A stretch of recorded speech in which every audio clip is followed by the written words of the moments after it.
तो दोस्तों स्वागत है आप सभी का एक बार फिर से नई वीडियो में। और आज की इस वीडियो में हम लोग बात करेंगे श्रीलंका वर्सेस वेस्ट इंडीज के बीच जो पहला ओडीआई मुकाबला खेला जाएगा इसके बारे में।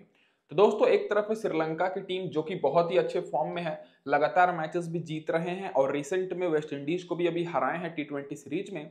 और दूसरी तरफ है दोस्तों वेस्ट इंडीज की टीम जिनका रिसेंट परफॉर्मेंस कुछ खास नहीं है ओडीआई में भी ना ही टी20 में। तो इस वीडियो में हम लोग खास करके जानेंगे कि दोस्तों कौन से 3-4 ऐसे गिने चुने खिलाड़ी हैं वेस्ट इंडीज की तरफ से जो कि इंपॉर्टेंट रहेंगे, और क्या हमें दोस्तों श्रीलंका की तरफ से 7 खिलाड़ी या फिर 8 खिलाड़ी को अपनी टीम में रखना चाहिए या फिर नहीं रखना चाहिए। और सबसे इंपॉर्टेंट कि दोस्तों कैप्टन और वाइस कैप्टन किसे बनाएं, बैट्समैन को या फिर ऑलराउंडर्स को। तो दोस्तों गौर कीजिएगा ये जो मुकाबला है ये दोस्तों 20 तारीख को दोपहर में 2:30 बजे से खेला जाएगा। ग्राउंड की बात करें तो पल्ले केले क्रिकेट स्टेडियम में ये मुकाबला होगा। तो डायरेक्ट बात कर लेते हैं इस ग्राउंड की पिच रिपोर्ट के ऊपर। तो दोस्तों अभी तक इस ग्राउंड पर ओडीआई के 37 मुकाबले हुए हैं, जिसमें से पहले बैटिंग करने वाली टीम 16 बार और चेस करने वाली टीम 21 बार जीती है। तो चेस करना आसान है, तो जो भी टीम टॉस जीतेगी चेस करना ही पसंद करेगी। एवरेज स्कोर 258 रन का है, मतलब साफ है कि यहाँ पर बैट्समैन को अच्छा खासा मदद मिलती है। और जो हाईएस्ट स्कोर है वो श्रीलंका का ही है 381 रन का, क्योंकि ये श्रीलंका का होम ग्राउंड है तो इस ग्राउंड पर श्रीलंका को हराना थोड़ा मुश्किल रहेगा। लोएस्ट स्कोर जिम्बाब्वे का है जो कि 70 रन का है। स्कोरिंग पैटर्न देखिएगा तो आपको जैसे मैंने बताया बैट्समैन को मदद मिलेगी। तो दोस्तों स्कोरिंग पैटर्न में भी आपको नजर आ रहा होगा कि 200 के नीचे मात्र 7 बार स्कोर बना है, 200 और 250 के बीच में 8 बार, 250 और 300 के बीच में 11 बार और 300 के ऊपर भी 11 बार स्कोर जा चुका है। तो आप लोग समझ ही सकते हैं कि इस ग्राउंड पर बैट्समैन को कितना मदद मिलने वाला है। अब डायरेक्ट बात कर लेते हैं दोस्तों रिसेंट के 2 मुकाबले जो इस ग्राउंड पर खेले गए हैं इसकी स्टैट्स के ऊपर। तो दोस्तों जो पिछला मुकाबला हुआ है वो दोस्तों अफगानिस्तान ने 266 रन का टारगेट दिया था और इस टारगेट को दोस्तों श्रीलंका बहुत ही आसानी से चुटकियों में चेस कर लिया और 7 विकेट से जीता, जिसमें फास्ट बॉलर को 5 विकेट और स्पिनर्स को 7 विकेट मिली। और उससे पहले एक बार और दोनों टीम्स आमने सामने भिड़े थे जिसमें श्रीलंका 155 रन से हराई थी अफगानिस्तान को ओडीआई में। श्रीलंका ने 308 रन का टारगेट दिया था।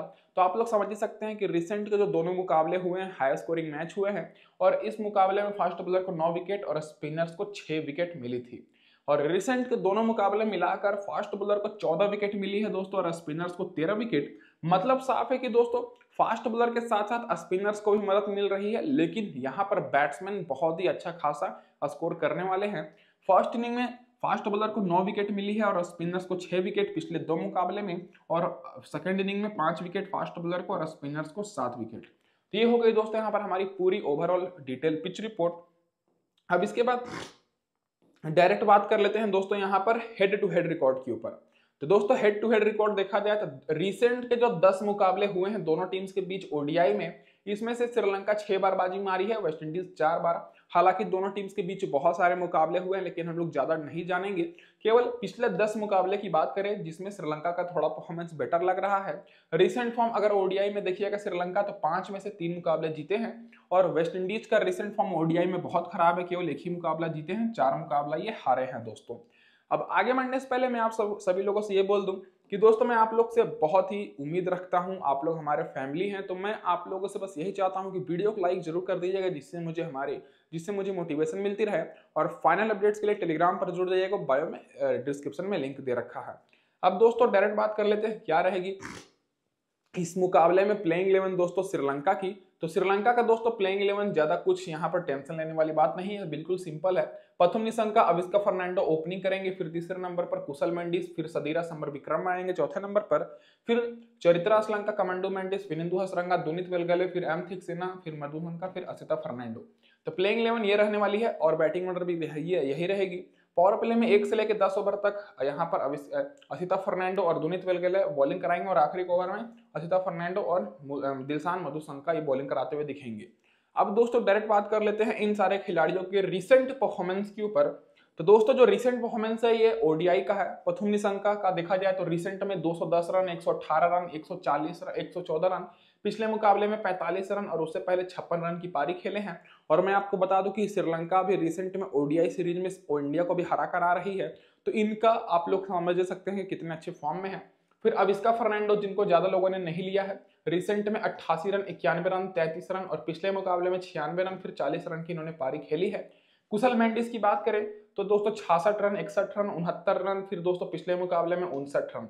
तो देखा जाए तो दोस्तों जो टॉप के 3 खिलाड़ी हैं यहाँ पर, ये तीनों खिलाड़ी इस मुकाबले में इंपॉर्टेंट रहेंगे।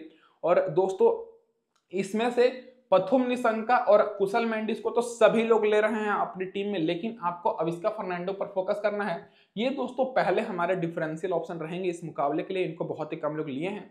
अब सदीरा समरविक्रमा की बात करें तो परफॉर्मेंस कुछ खास नहीं है, पिछले 7-8 मुकाबले से फ्लॉप हैं दोस्तों, तो इन पर आपको कम फोकस करना है।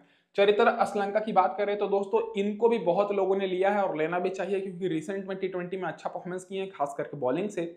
लेकिन यहाँ पर दोस्तों रिसेंट फॉर्म देखा जाए, पिछले मुकाबले में फ्लॉप हो गए थे, 10 रन विकेट नहीं मिली, उससे पहले 25 रन 3 विकेट, 14 रन 3 विकेट, फिर 91 रन 37 रन। तो दोस्तों चरित्र असलंका आप लोगों के लिए ज्यादा इंपॉर्टेंट तभी रहेंगे जब दोस्तों श्रीलंका की टीम पहले बैटिंग करे, नहीं तो दोस्तों आप लोग चाहें तो इनको ड्रॉप भी कर सकते हैं। अब कमंडू मेंडिस और चरित्र असलंका दोनों में से आपको किसी एक को रखना है, क्योंकि अगर आप लोग दोनों को रख लीजिएगा फिर दोस्तों आपकी टीम बिल्कुल वन साइडेड बन जाएगी।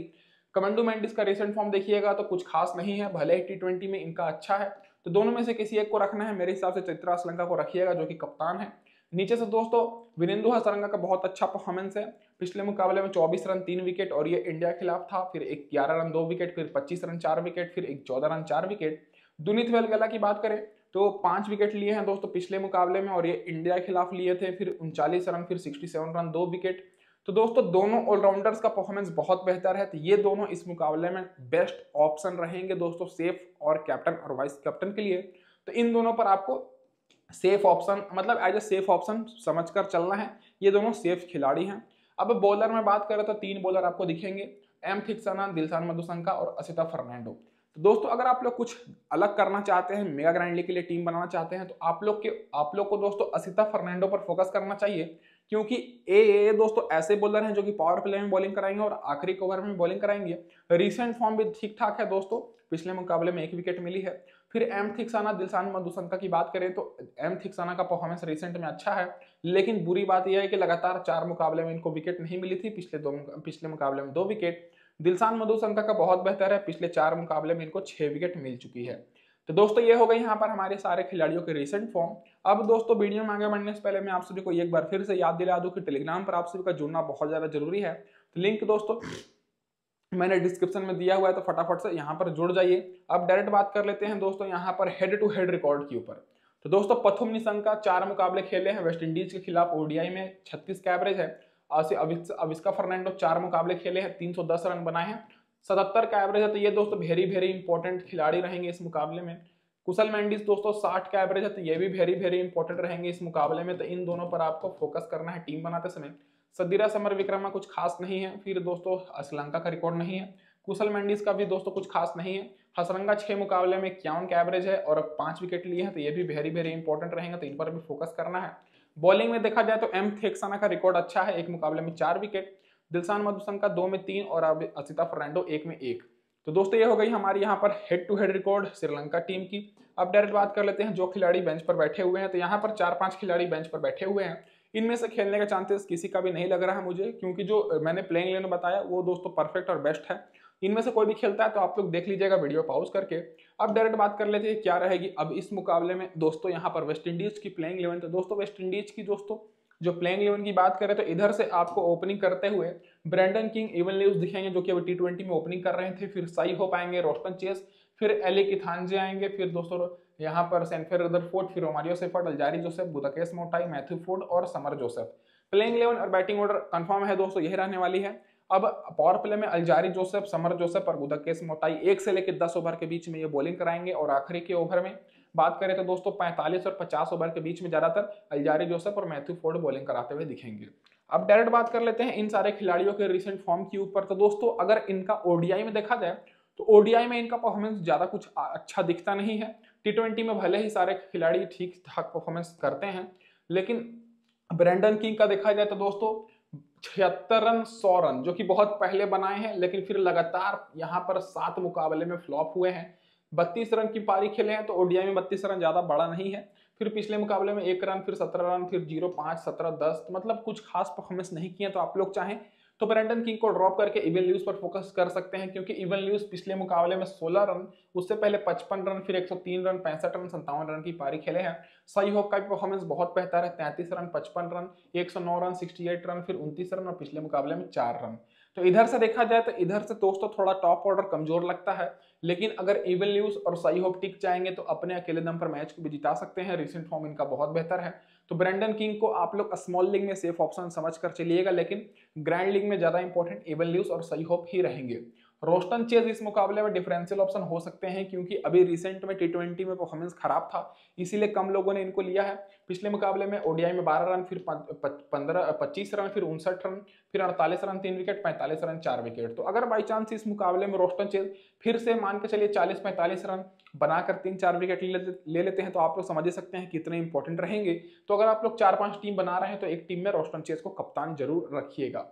एली कैथांजा की बात करें तो परफॉर्मेंस बहुत ही अच्छा है, लेकिन अभी नए खिलाड़ी हैं, तो नए खिलाड़ी अगर इनका बैटिंग ऑर्डर टॉप ऑर्डर में रहता है तो इंपॉर्टेंट रहेंगे, नहीं तो आप लोग इनको ड्रॉप करके चलिएगा। पहले बैटिंग करते समय इंपॉर्टेंट थोड़े बहुत हो जाएंगे। रदरफोर्ड को भी आपको तभी लेना है जब वेस्टइंडीज की टीम पहले बैटिंग करे, क्योंकि इनका बैटिंग ऑर्डर थोड़ा नीचे है। 63 रन, फिर 74 रन इनका रिसेंट में बेस्ट स्कोर है। पिछले मुकाबले में फ्लॉप हो गए थे, मात्र 3 रन। अब दोस्तों यहाँ पर बात करें जो 5 यहाँ पर मेन बॉलर हैं, 5 में से दोस्तों आपको 3 को तो मिनिमम लेकर चलना है। रोमारियो सेफर्ड पिछले मुकाबले में 2 विकेट, फिर 41 रन 2 विकेट, फिर 48 रन 2 विकेट। तो बैटिंग भी कर लेते हैं, बॉलिंग तो दोस्तों बहुत ही बेहतरीन करे हैं रिसेंट में। फिर अल्जारी जोसेफ का सबसे बेहतर है हेड टू हेड रिकॉर्ड, जो कि अभी हम लोग जानेंगे। तो अगर आप लोग एक्सपीरियंस वाले बॉलर खोज रहे हैं तो आपको यहाँ पर रोमारियो सेफर्ड और अल्जारी जोसेफ पर फोकस करना है। और अगर आप लोग यहाँ पर देखा जाए तो कुछ अलग करना चाहते हैं, डिफरेंशियल ऑप्शन, तो दोस्तों आप लोग समर जोसेफ और मैथ्यू फोर्ड पर फोकस कर सकते हैं।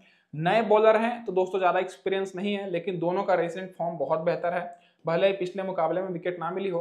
गुदाकेश मोटाई दोस्तों स्पिन बॉलर हैं, तो स्पिन बॉलर को दोस्तों इस मुकाबले में थोड़ी बहुत मदद मिलेगी।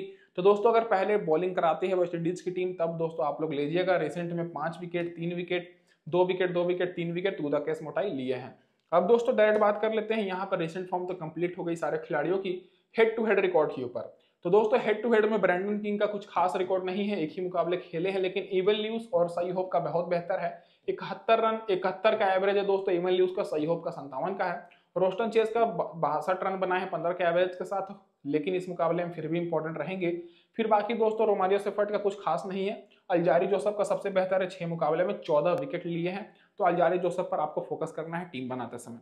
अब डायरेक्ट बात कर लेते हैं दोस्तों, यहाँ पर हमारी जो खिलाड़ी बेंच पर बैठे हुए हैं, तो इनमें से खेलने का चांसेस किसी का नहीं है, क्योंकि जो मैंने प्लेइंग इलेवन बताया वो परफेक्ट है, बेस्ट है।